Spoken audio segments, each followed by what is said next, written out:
Detention centres ਦਾ ਜਿੱਦਾਂ ਆਪਾਂ last time ਗੱਲ ਕੀਤੀ ਸੀ, ਜਿਨ੍ਹਾਂ ਦੀਆਂ ਲੋਕ ਆਈਸ ਦੀ ਹਾਜ਼ਰੀ ਲਾਉਣ ਗਏ ਜਾਂ ਉਹ ਫੜ ਹੋ ਗਏ, ਉਹ ਸਿਲਸਿਲਾ ਅਜੇ ਵੀ ਜਾਰੀ ਆ। 2 ਸਾਲ ਤੋਂ ਵੱਧ ਵਾਲਿਆਂ ਦੇ ਨਾਲ ਵੀ ਉਹ ਚੀਜ਼ ਜਿਹੜੀ ਉਹ ਚੱਲੀ ਜਾ ਰਹੀ ਆ।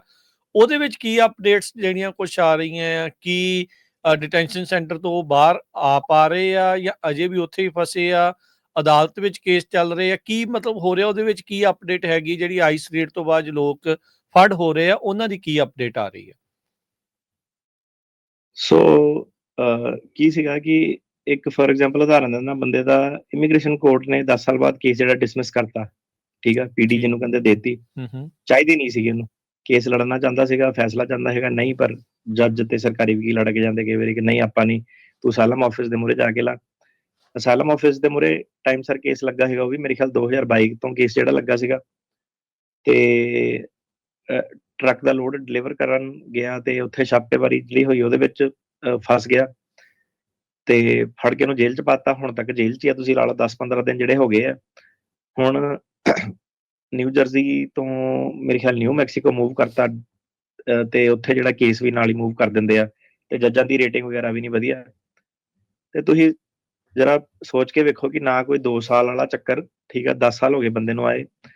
ਸੋ ਆਹ ਜਿਹੜੀ ਚੀਜ਼ ਸੀਗੀ, ਇਸ ਚੀਜ਼ ਦੇ ਉੱਤੇ ਹੀ ਜਿਹੜੀ ਸੀਗੀ ਤੁਹਾਨੂੰ ਖਬਰ ਸਾਂਝੀ ਕਰਨ ਦਾ ਪਰਪਸ ਇਹੀ ਸੀਗਾ ਕਿ ਸਾਡੇ ਕੋਲ ਫੈਕਟਸ ਹਮੇਸ਼ਾ ਜ਼ਿਆਦਾ ਹੁੰਦੇ ਨੇ ਕਿਉਂਕਿ ਕੇਸ ਦੀ ਵੋਲੀਅਮ ਜ਼ਿਆਦਾ ਵਾ, ਲੋਕਾਂ ਦੇ ਨਾਲ ਕੰਟੈਕਟ ਜ਼ਿਆਦਾ ਵਾ ਪੰਜਾਬੀ ਰੇਡੀਓ ਕਰਕੇ, ਤੇ ਜ਼ਿਆਦਾ ਖਬਰਾਂ ਤੇ ਜ਼ਿਆਦਾ ਕੰਪਲਿਕੇਟਡ ਕੇਸ ਰਹਿੰਦੇ ਆਪਣੇ ਕੋਲ।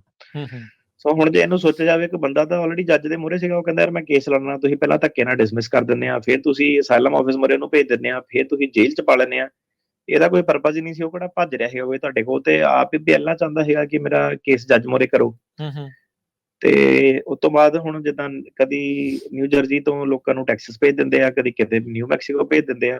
ਉਹਦੇ ਹਿਸਾਬ ਨਾਲ ਫਿਰ ਤੁਹਾਡੇ ਕੇਸ ਵੀ ਜਿਹੜੇ ਮੂਵ ਹੁੰਦੇ ਰਹਿੰਦੇ ਆ।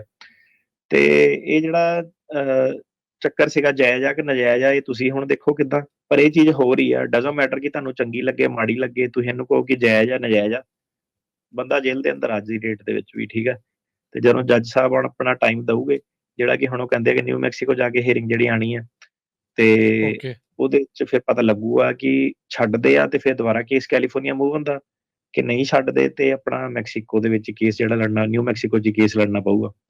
ਸੋ ਇਹ ਚੀਜ਼ਾਂ ਜਿਹੜੀਆਂ ਹੋ ਜਾਂਦੀਆਂ, ਠੀਕ ਆ। ਜਿਹੜਾ ਉਹ ਸੀਗਾ ਕਿ ਨਹੀਂ ਮੈਂ ਸੈਨ ਫ੍ਰਾਂਸਿਸਕੋ ਜਾ ਕੇ ਰਹਿਣਾ, ਉੱਥੇ ਕੋਰਟ ਵਧੀਆ, ਉੱਥੇ ਮੇਰਾ ਕੇਸ ਲੱਗਣਾ ਚਾਹੀਦਾ ਜਾਂ ਕੋਂਕੜ ਲੱਗਣਾ ਚਾਹੀਦਾ।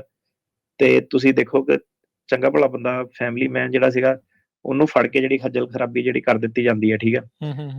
ਤੇ ਇਹਦੇ ਵਿੱਚ ਕੀ ਆ ਕਿ ਐਂਡ ਆਫ ਦਾ ਡੇ ਇਹੀ ਮੈਂ ਕਈ ਵਾਰੀ ਲੋਕਾਂ ਨੂੰ ਸਮਝਾਉਣਾ ਹਨਾ ਕਿ ਦੇਖੋ ਐਂਡ ਆਫ ਦਾ ਡੇ ਤੁਹਾਡਾ ਵਕੀਲ ਆ, ਤੁਹਾਡਾ ਇੱਕ ਲੈਵਲ ਤੱਕ ਸਾਥ ਦੇ ਸਕਦਾ, ਲੀਗਲ ਜਿਹੜੀ ਕਾਰਵਾਈ ਆ ਉਹ ਕਰ ਸਕਦਾ, ਠੀਕ ਆ।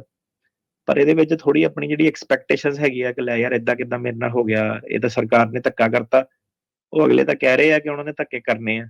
ਅਗਲੇ ਤਾਂ ਕਹਿੰਦੇ ਸਾਡੇ ਦੇਸ਼ 'ਚ ਆਓ ਹੀ ਨਾ, ਜਿਹੜੇ ਬੱਚੇ ਜੰਮਦੇ ਵੀ ਆ ਉਹ ਵੀ ਸਿਟੀਜ਼ਨ ਨਹੀਂ ਹੋਣੇ ਚਾਹੀਦੇ ਆ। ਅਗਲੇ ਤਾਂ ਉਹ ਹੱਦਾਂ ਤੱਕ ਸੋਚ ਰਹੇ ਆ, ਠੀਕ ਆ। ਸੋ ਉਹ ਚੀਜ਼ ਦਾ ਜਿਹੜਾ ਸੀਗਾ ਥੋੜਾ ਜਿਹਾ ਆਪਣੀ ਐਕਸਪੈਕਟੇਸ਼ਨਸ ਜਿਹੜੀਆਂ ਹੈਗੀਆਂ, ਠੀਕ ਆ, ਕਿ ਇਹ ਜਿਹੜਾ ਹੁਣ ਮੁਸੀਬਤ ਦੀ ਘੜੀ ਆ, ਇਹ ਅਗਲੇ 6 ਮਹੀਨੇ, ਸਾਲ, 4 ਸਾਲ ਜਿਹੜੀਆਂ ਰਹਿਣੀਆਂ ਹੀ ਆ।